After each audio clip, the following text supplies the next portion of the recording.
En fait, c'est pas les chrétiens style Papacito avec des bourrés aux oestrogènes qui se font martyriser, qui sont victimes de persécutions.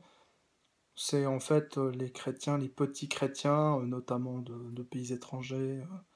J'en connais et je suis dégoûté pour eux, pour elles, parce que pour eux en fait, parce que j'en connais en Asie qui se font persécuter, notamment sur Internet, par des connards, des salauds qui se contentent de troller en fait leur truc. Et ça me répugne parce qu'en fait, le truc, c'est chacun pense ce qu'il veut, j'impose rien à personne évidemment, j'ai mon point de vue et je le cache pas, et même si ça correspond pas à l'éthique, à la morale euh, républicaine, j'ai la franchise, l'honnêteté et je crois que c'est du mérite aujourd'hui parce que je ne sais même pas.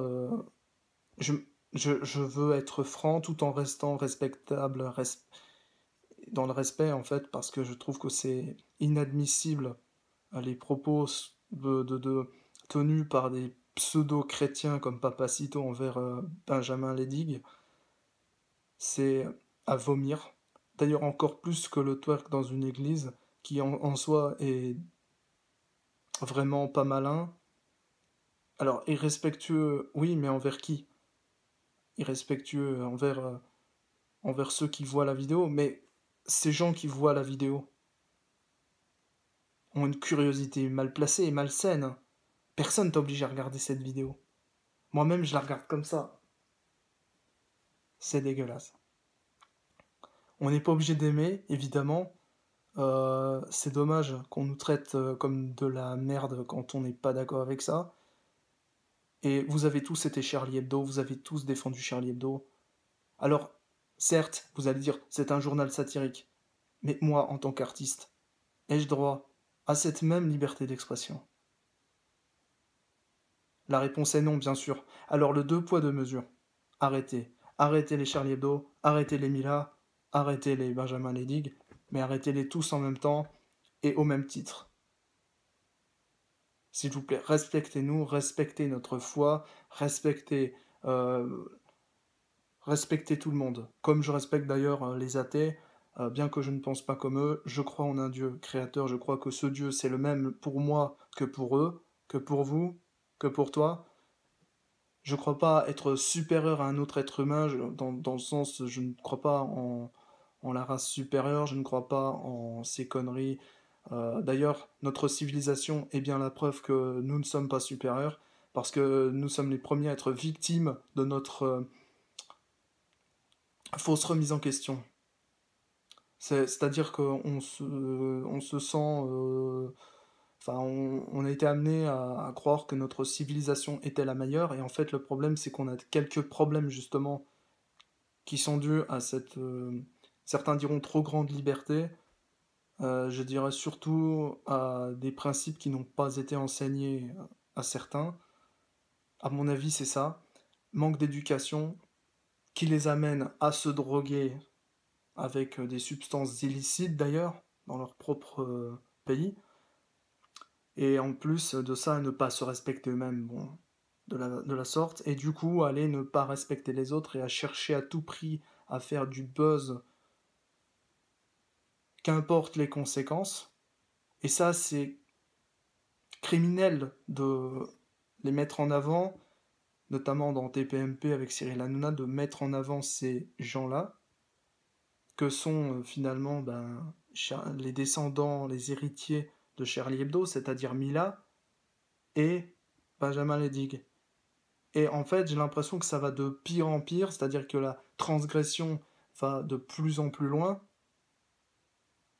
Et je suis pas d'accord avec ce nouveau régime de la terreur mélangée à la stupidité la plus extravagante. Ça crée un clivage. On en arrive même à, à constater que tous les gens sont plus ou moins unis, Mais je veux pas que cette union finisse en, comme c'est le cas aujourd'hui, en lynchage vis-à-vis de ce jeune homme qui, malgré son âge, a atteint officiellement l'âge adulte, mais je crois qu'il existe des lois d'ailleurs très précises qui contreviennent à,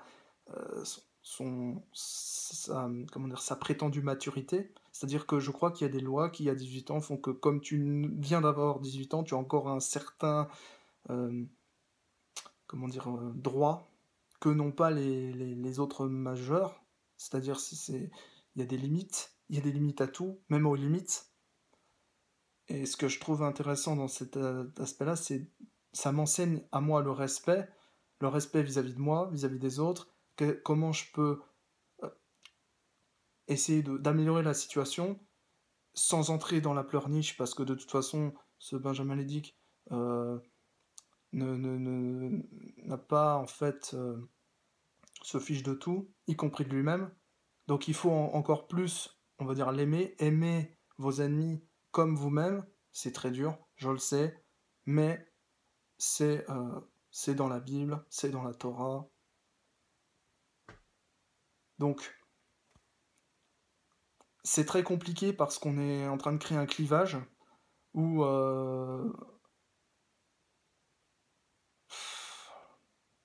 va rentrer encore une fois dans la pleurniche et j'aime pas ça du tout parce qu'en fait ça nous aidera pas. Et puis ce jeune homme ne se soucie pas de lui-même, donc c'est à nous de nous soucier de lui. Et c'est à nous de lui enseigner le respect de lui-même, à commencer par, si possible, Inch'Allah, arrêter de consommer des substances illicites, de la drogue, qui le fait faire n'importe quoi. Arrêter aussi de croire que Charlie Hebdo, c'est son combat, parce que dans le fond, qu'il ait souffert de la religion, c'est une chose, et il a le droit de critiquer, je lui permets de critiquer ma religion, mes religions, je lui permets de critiquer en tout bien, tout honneur, il n'y a pas de problème. Je suis pas quelqu'un qui va lui casser la gueule ou qui va l'interdire de penser. Il a le droit de penser que Dieu n'existe pas, de croire que Dieu n'existe pas. Pour moi, c'est une croyance. Je suis un défenseur de la foi et à ce titre, je me permets de remettre en place les gens qui, comme Papacito, n'arrêtent pas de faire de l'apologie de la haine, et ceci en toute impunité sur les réseaux sociaux.